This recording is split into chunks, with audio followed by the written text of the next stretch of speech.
16장 17절 말씀, 로마서 16장 17절부터 20절까지 말씀을 한 절씩 교독하도록 하겠습니다. 17절을 먼저 읽도록 하겠습니다.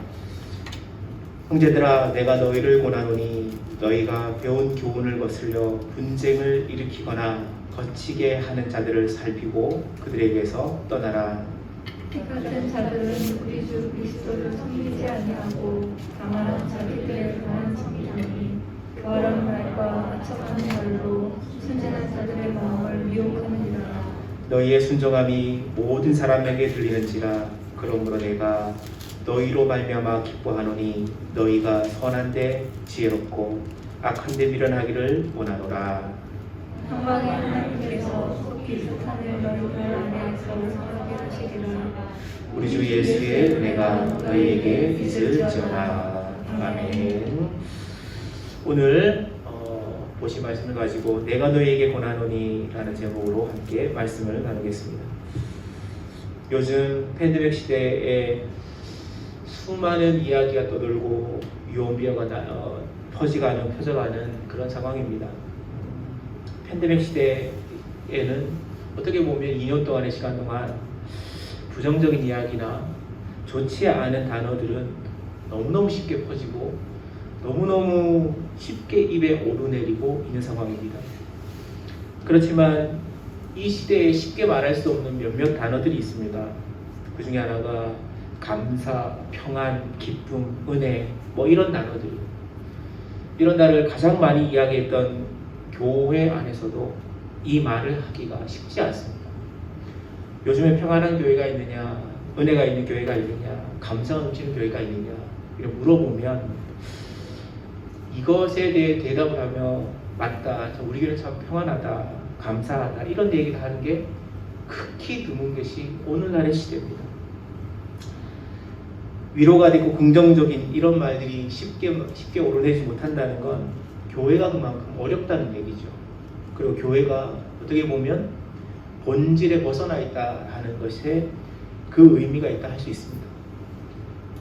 물론 시대적으로 힘들지 않다 그런 건 아닙니다. 힘든 시대고 어려운 시대입니다. 어떤 의미에서 하나님 주시는 평안이 일상이 그냥 유지되는 거, 평범한 삶이라는 것을 깨닫는 게 지금의 시대인 것 같습니다. 하나님 주시는 은혜라는 것이 대단한 복이 있고 재정적인 축복과 건강의 축복이고 그런 얘기를 많이 할 수 있지만 2년 동안의 팬데믹 시대를 거치며 느끼는 건 그냥 일상의 평안함이, 평범함이 축복이다 하는 것입니다. 항상 같은 생활을 하고 같은 일을 하고 월요일마다 출근하며 몽사를 앓는 것이 그 시대에 지난 이전의 시대였다면 지금은 그것이 그리워지는 것이 현실입니다. 너무 지루했다고 말하는 그것이 어떻게 보면 푸념이고 그냥 잘못된 이야기다 그렇게 생각하는 것이 지금의 상황이죠. 하나님께서 사람들에게 주시는 가장 큰 축복이라는 것이 평안이고 일상이다 하는 것을 이 팬데믹 시대에 깨닫게 됩니다. 이제 우리가 2년 가까이를 지내면서 평범한 일상을 기다리고 있습니다. 어떻게 될지, 어떻게 보면 앞으로 어떤 일이 일어날지 그 누구도 모르는 시대지만 평범한 일상은 그리워지는 것이 사실입니다. 오늘 본문에 로마에 있는 성도들에게 특별히 자신이 받은 은혜와 자신이 받은 그 복음에 대해 일면식도 없는 사람들이 편지를 쓰는 사도 바울을 보게 됩니다. 로마에 있는 성도들, 사도 바울이 본 적이 없는 사람들이죠. 그런데도 복음에 대해서 되게 체계적이고 대단히 구체적이고 누구나 설득될 수 있을 만큼의 그런 복음을 잘 설명하고 있습니다.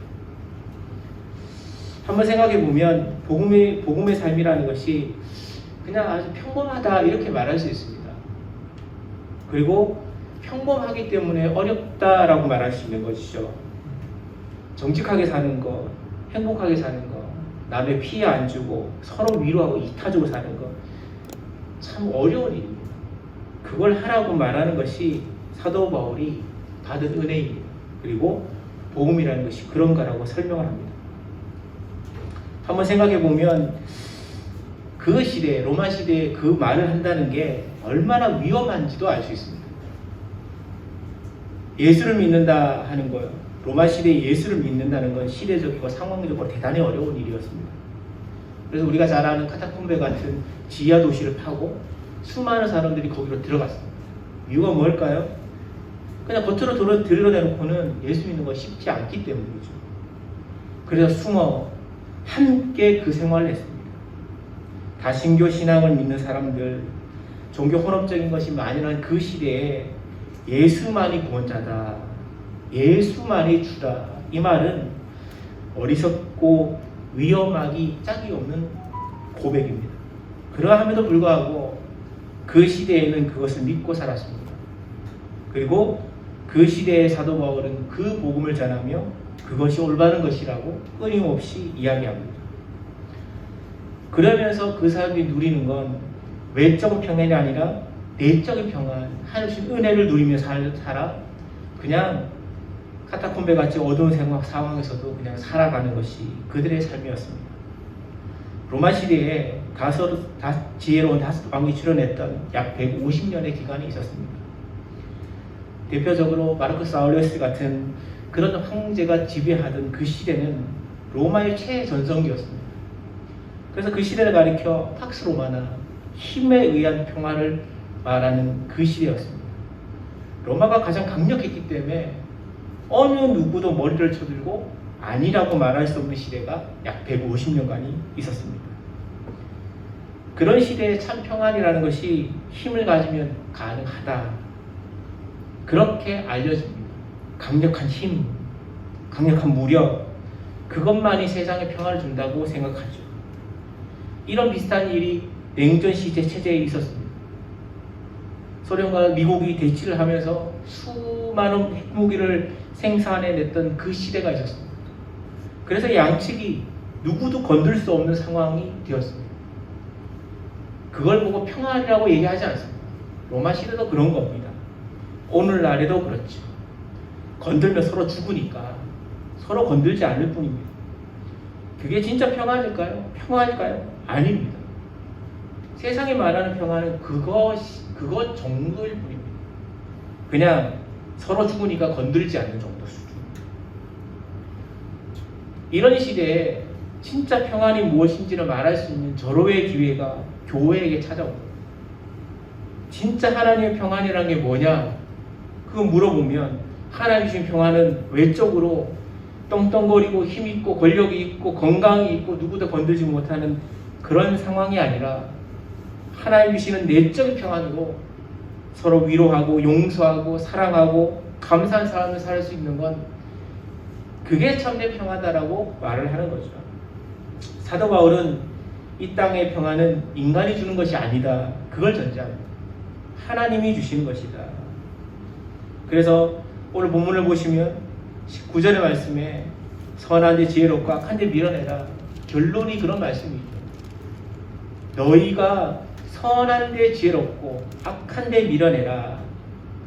선함이라는 건 하나님의 말씀, 선한 데 지혜로우라, 그 말씀은 하나님의 말씀에 분명하게 알고 살아라는 거예요. 분명하게 알고 살아라. 사도 바울이 로마서 전체를 통해 복음에 대한 이야기를 합니다.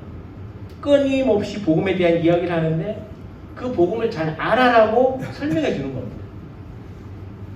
오늘 로마서의 마지막 인사를 통해 사도 바울이 로마 성도들에게 너희가 하나님 말씀을 분명하고 바르게 알고 하나님 말씀이 아닌 세상 것에 대해서는 그냥 미련하게 살아도 괜찮다. 그게 하나님의 은혜다, 능력이다. 그게 성도들의 삶이고 궁극적인 방향이라고 가르쳐 줍니다. 얼마나 중요하면 마지막에 사도 바울이 로마서 전체의 끝에 이것이 바른 것이다, 그렇게 말하고 있습니다. 우리는 이 말씀에 귀를 기울일 필요 있습니다. 사도 바울은 오늘 본문 17절 서두에 보면 이렇게 시작합니다. 형제들아, 내가 너희에게 권하노니. 사도 바울이 특별히 로마 성도들에게 몇 가지 권면을 합니다. 이렇게 살아라, 이렇게 살아라, 이렇게 해야만 한다, 그렇게 말을 하죠. 첫 번째요, 경계하라, 그렇게 얘기합니다. 너희가 배운 교훈을 거스려 일으키거나 거치게 하는 자들을 살펴라. 여기서 살펴라는 말이 경계하고 주의하라는 말입니다. 여러분, 교회 아니라고 성도라고 불려지는 사람들이 다 온전하게 예수 잘 믿고 온전하게 그러냐? 하나님의 영광만 드러내고 사는 사람들이냐? 교회냐? 여러분, 그렇다고 생각하면 착각입니다. 성경에는 교회 안에 가라지가 있다고 얘기했습니다. 알곡도 있고 가라지도 있다. 교회가 진짜 잘 해야 되는 것 중에 하나가 뭐냐면 알곡은 잘 가르고 가라지는 분리해내는 거예요. 경계하는 거예요. 연약한 성도들이 어려움 당하지 않도록 잘 구분해서 그렇게 이건 아니다 라고 말해주는 성도가 필요하다는 겁니다. 그게 오늘날 말의 중직자들이죠. 중직자들이 해야 될 일입니다. 여러분, 오늘 본문을 보시면 너희가 배운 교훈을 거스려 분쟁을 일으킨다 그랬습니다. 배운 교훈이 뭡니까? 하나님의 말씀. 하나님의 말씀을 거스려 분쟁을 일으키는 사람이 있다고 말합니다. 오늘날의 수많은 교회를 보십시오. 분쟁이 없는 교회가 있는가? 없는 교회는 진짜 은혜로운 교회입니다. 내부에 문제가 있고 내부에 어려움이 있고 서로 문제를 일으키고 그 다음에 거치게 하는 거예요. 거치게 하는 거. 걸려 넘어뜨리게 하는 거. 교회 안에 음모와 실수가 난무하는 것이 지금의 시대다. 틀린 말 아니죠. 사실이니까요. 교회 안에 많은 성도들이 진리와 진실과 올바름을 따라 살아야 된다고 가르치면서도 실제로 가라지들은 끊임없이 교회 안에 분쟁을 일으키고 거치고 걸림돌이 되는 것을 만듭니다. 그것을 잘 살펴라고 했습니다. 두 번째요, 분리하라는 것. 그런 일이 일어나죠? 그러면요, 그들에게서 떠나라는 거예요. 떠나라는 말이 그냥 그들을 냅두고 멀리 떨어져서 살아라, 뭐 그런 의미도 있을 수 있지만 심적으로 저건 아니야, 저건 틀린 거야. 그리고 옆에 사람들 알려주고 거리를 두고 교회 안에서 그런 사람들이 발붙이지 못하도록 그렇게 살아가는 거, 분리하는 거. 복음에 대항하고 걸림돌이 되는 사람들을 함께 하지 말라는 겁니다. 놀랍도록 함께하는 사람들이 많습니다. 이익이 되니까. 세상적으로 이익이 되고 돈이 되고 힘이 되니까 그런 사람들과 한쪽 눈을 감고 올려 지냅니다. 그러다가 일이 터지죠. 믿음이 좋고 말씀에 해박하고 영적으로 강한 사람들은 그런 사람을 설득하고 그런 사람들을 다독일 수 있다고 착각합니다. 여러분, 그런 기본적으로 복음에 거슬리는 사람들은 설득이 되고 그런 사람들이 아닙니다. 절대로 그런 사람들이 아닙니다. 그런 사람들은 그냥 그런 분위기가, 영적인 분위기가 일어나면 가만히 숨어 있습니다. 말하지 않고 참고 기다리고 인내하고. 지난 모 교회에서 구국절 사역할 때 어떤 교회에서 나중 보니까 제가 나오고 난 다음에 교회 안에 일이 빡 터졌어요. 결론이 뭐냐면 신천지가 터진 겁니다. 근데 신천지 안에 내가 신천지다라고 드러나는 사람 중에 그 교회 개척했던 60년 역사의 초기 멤버가 있는 거예요. 권사님, 80다 된 권사님이 신천지라요. 드러내지 않고 오랫동안 20-30년 동안 끊임없이 때를 기다립니다. 여러분, 그럴 수 있습니다. 그럴 수 있습니다. 그래서 교회가 가장 어려울 때 드러내놓고 일을 터뜨리죠. 사도 바울이 세 번째 경계하게 권하는 말씀이요, 분별하라는 겁니다.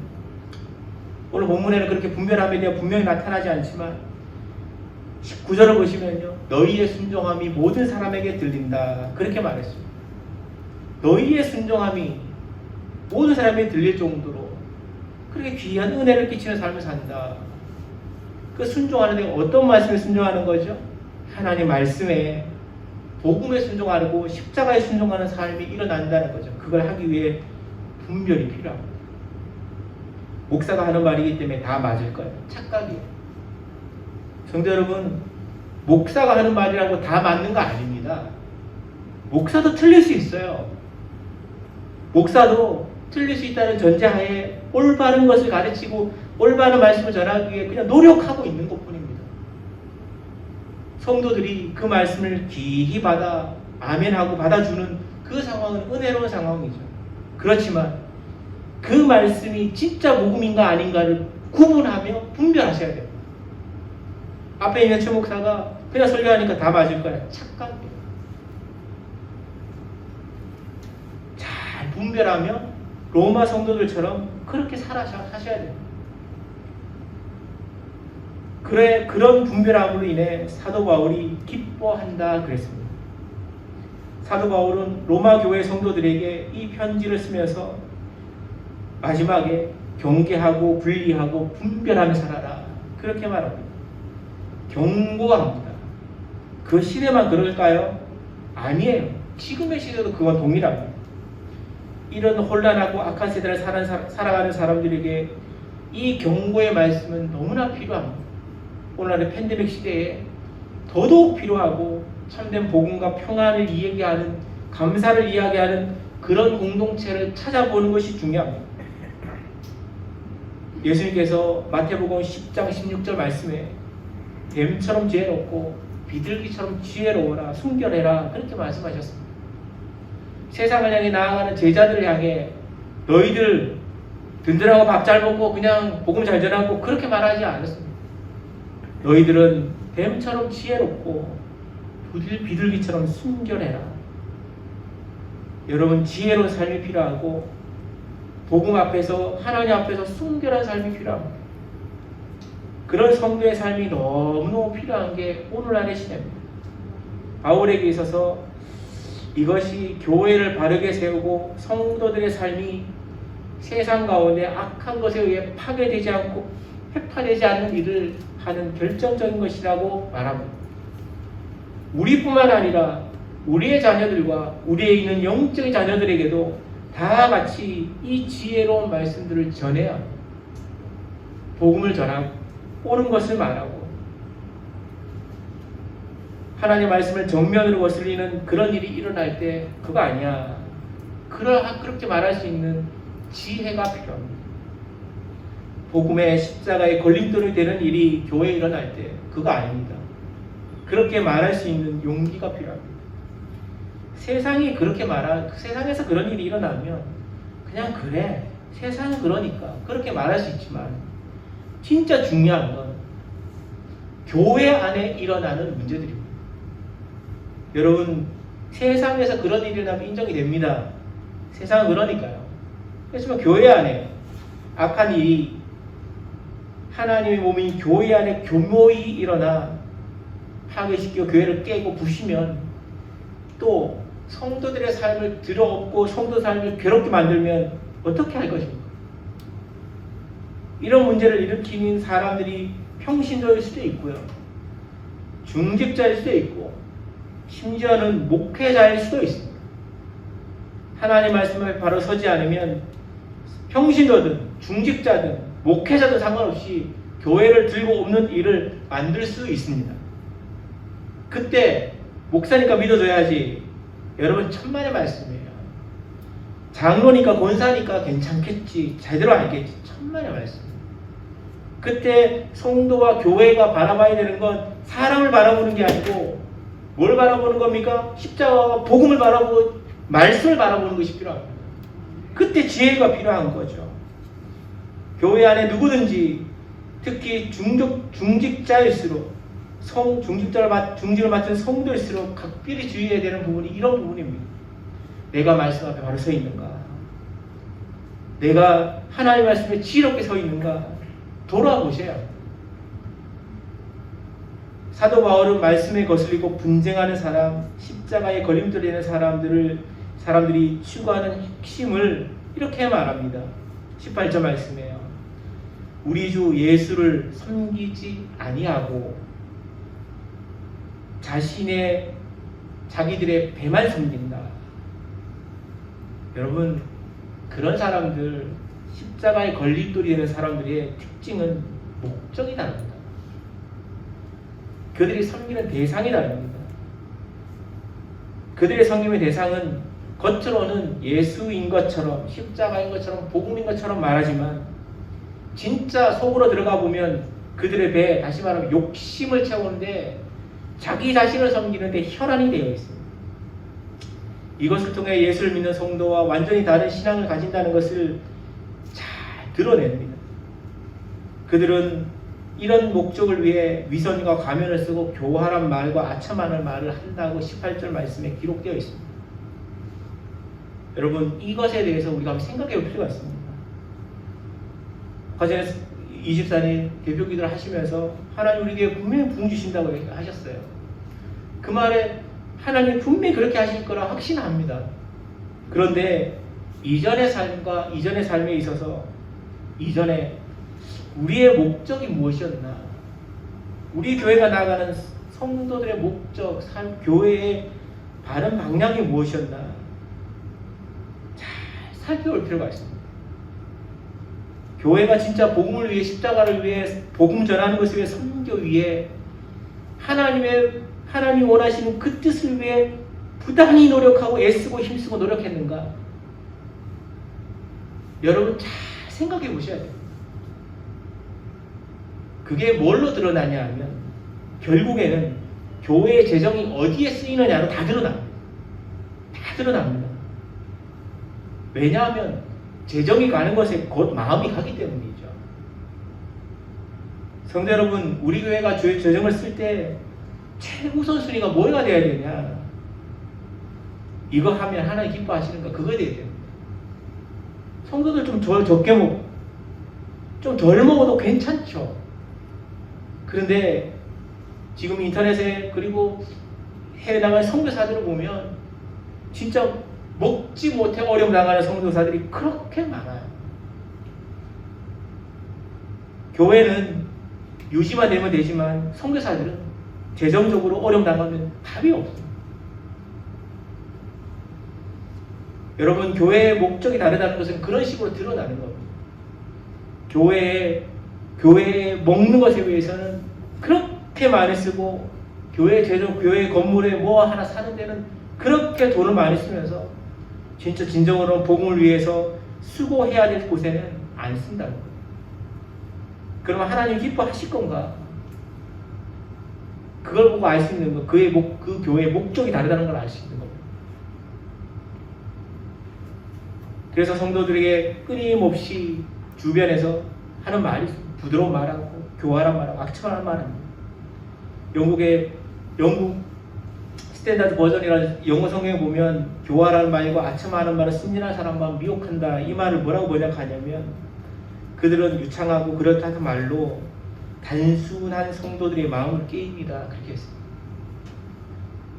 뭐 하나 말할 때 반대할 때 부드러운 말로 해요. 유창하게 그럴듯하게 말을 해요. 결국에 뭡니까? 그거 하면 안 된다는 거예요. 그런데 돈 쓰면 안 된다는 거예요. 그런데 힘쓰면 안 된다는 거예요. 그렇게 해서 교회가 점점 복음과 멀어지는 일들이 생깁니다. 그런 교활한 말하고 아첨한 말하는 수많은 성도들이 넘어집니다. 그냥 자빠진다 이런 게 아니라 그럴 수도 있어. 그거 하면 안 되지. 그렇게 넘어가는 겁니다. 근데 생각해 볼 건 만약 그런 사람들이 그냥 교회 주변에 그냥 평신도로 남아있으면 그냥 중심에서 아니야 그렇게 말하면 되지만 그렇게 생각하는 사람들이 교회의 중심에 들어와 흔히 말하는 당회를 구성하게 되면 그 교회가 어떻게 될까요? 그런 사람들이 교회에 들어와 교회 중직자로 안수집사로 권사님으로 장로로 더더욱 교회의 목사가 그런 사람들로 세워지면 그런 교회 어떻게 되겠습니까? 그런 사람들, 그들을 겉보기에는 교회처럼 보이고 성도처럼 보이고 신실하게 보일지는 몰라도 내막은 그들의 왕국을 만드는 겁니다. 그들의 왕국을 만들어 교회의 모든 헌금과 힘과 에너지를 자기들이 좋은 대로 쓰죠. 대형 교회들을 보십시오. 분란이 있는 많은 교회들이 결론은 그 문제로 자빠지는 겁니다. 그런 삶을 살지 말아야 한다고 말은 하지만 실제로 그렇게 합니다. 그런 교회들은 자기의 자리와 전통이라는 미명하에 자연스럽게 그 일을 행합니다. 우리 교회는 그게 전통이야. 그거 우리 교회는 그렇게 하는 거야. 대대로 그렇게 해왔어. 그러면서 복음과 거리가 멀게 만듭니다. 대표적으로 그런 거죠. 옛날 어른들 강대상 위에 올라가면 안 돼. 강대상 올라가면 어떡하고 안 올라가면 어떻습니까? 제 어린 시절에 시골교회 자라면서 배웠던 게 있습니다. 강대상 위에 올라가면 죽는다는 거. 진짜요. 그렇게 배웠습니다. 주일날에 사 먹으면 지옥 간다고. 그렇게 가르치며 그렇게 말을 하며 특별히 여자들은 강대상에 더 올라가면 안 된다고. 최근에 여집사님들, 한국교회 안에 여집사님들, 권사님들이 대표기도 하면서 강단에 담임 목사와 같이 서 있는 경우가 그 일이 일어난 지가 그렇게 오래되지 않습니다. 남자와 여자가 다른 게 뭡니까? 여자는 올라가면 안 되고 남자는 올라가면 되고 그런 게 어디 있습니까? 대한예수교 장로회 합동측 교단에서 여자 목사 안수 문제로 그렇게 시끄러워도 그렇게 시끄럽고 해야 된다고 말해도 안 합니다. 여자 목사님들 되면 안 되고 여자 목사님 되면 안 될 이유가 뭡니까? 그게 전통이랍니다. 전통. 다른 교단에서 다 해도 대한예수교 장로회 합동측 장자교단은 그렇게 하면 안 된다는 겁니다. 그게 말이 됩니까? 교단이 그렇고 교회가 그렇습니다. 그런 교회 알아볼 수 있는 건 아주 단순합니다. 한번 흔들어 보면 압니다. 핵심적인 있는 장로님들 있잖아요. 권사님들 이런 분들 자리 뺏어 보면 바로 드러나요. 장로님 위원장에서 이제 그만하셔야 되겠습니다. 권사님 여전도 회장 그만하셔야 되겠습니다. 그 한마디에 교회 뒤집어집니다. 위원장 하면 어떻고 위원장 안 하면 어때요? 여전도 회장 하면 어떻고 안 하면 어떻습니까? 복음이 아닌 다른 것에 그 자리를 세우고 있다는 것을 보여주는 겁니다. 다 건드려도 좋은데 우리 가족 건드리지 마. 다 해도 좋은데 이건 하지 마. 그런 것들이 교회 안에 일어난다면 그건 잘못된 자리 위에 세워진 겁니다. 하나님은 그 자리를 흔들어 빼앗을 겁니다. 교회가 아니기 때문이죠. 우리는 이것을 경계하며 살아야 됩니다. 복음이 아닌 다른 것에 기초를 세웠다면 그것은 교회가 아닙니다. 놀랍게도 복음이 아닌 기초에 세워진 교회라고 착각하는 것이 오늘날의 수많은 교회들이 있습니다. 최근에 지난 월요일부터 해가지고 며칠 동안 개봉동에 있는 모 교회에 가서 봉사활동을 하고 이렇게 좀 은혜하고 도와주고 왔는데 야 이건 진짜 하지 말아야 되겠다. 이건 진짜 아니다. 그걸 몸소 직접 보면서 깨달은 게 있습니다. 방송실을 정리하고 방송실에 영상 이런 걸 하는데 몇 억씩 드린다는 거. 안 해도 되는데 한다는 거예요. 팬데믹이기 때문에 방송을 해야 되기 때문에 해야 된다는 거예요. 그만해도 제가 보기에는 그만해도 되는데 그냥 써도 되는데 굳이 하겠다는 거예요. 재정이 얼마나 듭니까? 몇 억 든다는 거예요. 몇 억 든다는 거예요. 카메라 한 대가요. 제일 중앙에 있는 담임 목사 비추는 카메라 한 대가 약 1,000만 원 한답니다. 카메라 한 대가. 아무것도 필요 없이 그거 한 대만 1,000만 원이야. 그런 것들을 서너 대를 달고 그래서 결론은 몇 억씩 든다는 거예요. 어떤 연세 드신 어른이 방송실에 계속 와서 작업하는데 이거 뜯지 마세요. 이거 하세요. 이거는 안 돼요. 이걸 끊임없이 하는 거예요. 끊임없이. 제가 있는 동안 끊임없이. 그거 자르면 안 돼요. 이거는 자르세요. 이런 거. 대체 누구야? 그래가지고 방송 그 담당하신다는 전도사님 오셨길래 저거 대체 누굽니까? 그랬더니 선임 장로님이라는 그 장로님 통하지 않으면 재정이 안 되는 재정 결제가 안 된다. 모든 재정은 그곳 통해 나온다는 거. 아 그래요. 그래서 그 다른 그 일하시는 그 사장님 보고 하는 말이 사장님 저 장로님한테 잘 보이셔야 돼요. 안 그러면 돈 못 받아요. 저게 뭐지? 그리고 나중에 계속 얘기하는데 그 교회 개척 목사님, 원로 목사님, 은퇴하신 원로 목사님하고 개척을 했는데 그 장로님 개척했다. 개척 멤버라는 거예요. 개척 멤버라서 원로 목사님의 모든 입과 모든 권한이 그쪽으로 갔다.